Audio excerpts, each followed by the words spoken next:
Cinta segitiga meminta nyawa. Mayat perempuan muda ini sempat dibawa ke 4 kota berbeda hingga akhirnya dibuanglah jasad itu di kota Banjar di pinggir sungai. Kemudian para pelaku kabur kembali ke Jakarta, padahal TKP pembunuhan itu berada di Bogor. Benarkah cinta segitiga menjadi motifnya? Bagaimana ini bisa terjadi, Positive People? Inilah rangkaian peristiwa cerita kriminal di Aksa News YouTube channel. Jangan lupa subscribe terlebih dahulu. Terima kasih buat yang udah subscribe.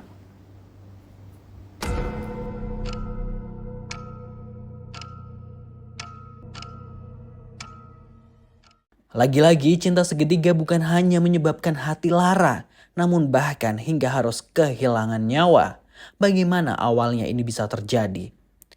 Saat itu Didot ingin kembali mengajak menjalin hubungan dengan Putri, mantan kekasihnya. Namun di waktu yang bersamaan, Didot sebenarnya masih menjalin hubungan dengan kekasihnya yang baru, yaitu Dewi yang baru berjalan 7 bulan. Dan Putri mensyaratkan jika Didot ingin kembali kepadanya, dia harus menghabisi Dewi. Putri tidak mau lagi jika ada Dewi ada di dunia ini. Dan kemudian rencana jahat itu dibuat selama 4 hari dari tanggal 15 sampai 19 Februari. Didot pun menyewa Reza sebagai pembunuh bayaran untuk menghabisi Dewi. Reza dijanjikan uang 50 juta sebagai kompensasinya. Reza yang sedang terjerat hutang pun menyanggupinya. 20 Februari 2024 silam, Selasa malam rencana itu akan dijalankan. Dan seperti hari pasangan lainnya, Didot mengajak Dewi untuk berkencan menghabiskan malam. Dan malam itu Didot sengaja mengajak temannya Reza. Malam itu Dewi pamit kepada keluarganya jika dia diajak kekasih hatinya ke puncak Bogor. Katanya akan diajak ke Bukit Pelangi yang sedang hits. Seperti biasanya, Didot menjemput Dewi di rumahnya dan langsung menuju Bogor. Di dalam perjalanan, Dewi tak menaruh kecurigaan apapun. Semuanya masih sama, mesra dan penuh cinta malam itu. Dalam perjalanan itu keduanya masih bercanda ria, bahkan membahas impian ke depannya. Impian masa depan yang keduanya impikan. Sesampainya di lokasi, keduanya pun menikmati kopi hangat bersama, sambil ditemani oleh udara dingin kota Bogor malam itu. Ketiganya nampak mengobrol asik terbawa suasana malam itu. Usai ngopi, ketiganya memutuskan untuk pulang. Jalan menuruni Bukit Pelangi memang sudah sepi kalau malam hari. Terlebih memang masih banyak titik sepinya. Kemudian Didot izin untuk pergi buang air sebentar di pinggir jalan. Dan sesuai rencana yang sudah dibuat, saat itulah tersangka Reza dari belakang langsung menjerat leher Dewi dengan ikat pinggang. Hingga membuat Dewi kehabisan nafas lalu tewas di dalam mobil. Malam itu Didot dan Reza langsung meluncur ke Jakarta kembali dengan membawa jasad Dewi.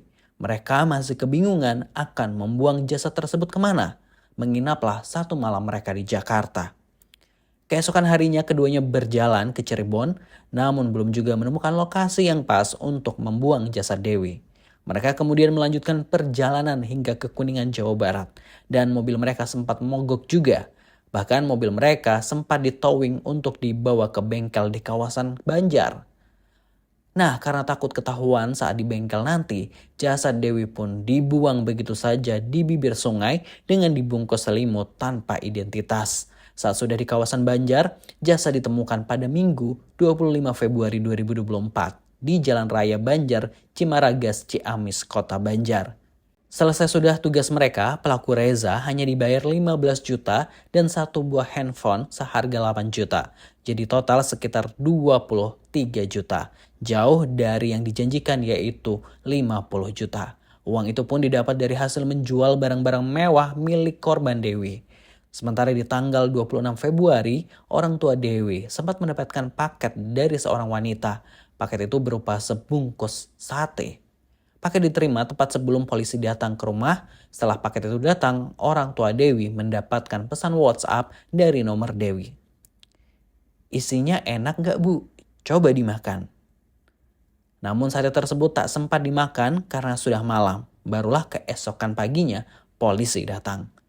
Ketiga tersangka terancam hukuman pembunuhan berencana. Putri merupakan seorang caleg DPR RI namun tidak memiliki suara yang cukup untuk maju ke Senayan karena dari partai baru. Kini ketiganya harus mempertanggungjawabkan perbuatannya. Tetap waspada, jangan lupa subscribe Aksa Nation. Gini nih, secinta-cintanya kita sama seorang perempuan atau orang terkasih, ya tolong jangan sampai segoblok itu rela menghilangkan nyawa orang lain. Terlebih orang tersebut juga mencintai kita dan baik kepada kita. Karena ini kasusnya adalah cinta segitiga ya. Lebih baik diputusin aja. Kalau pembuktian cinta harus sampai menghilangkan nyawa orang lain, itu kayaknya kedepannya kehidupannya ini pasti nggak baik ya, karena permintaannya pasti akan aneh-aneh gitu ya, dan benar saja akhirnya ya masuk penjara. Pokoknya dalam hal percintaan jangan lupa untuk tetap pakai logika ya. Gimana menurut positive people? Tulis di kolom komentar dan selalu waspada, jangan lupa subscribe.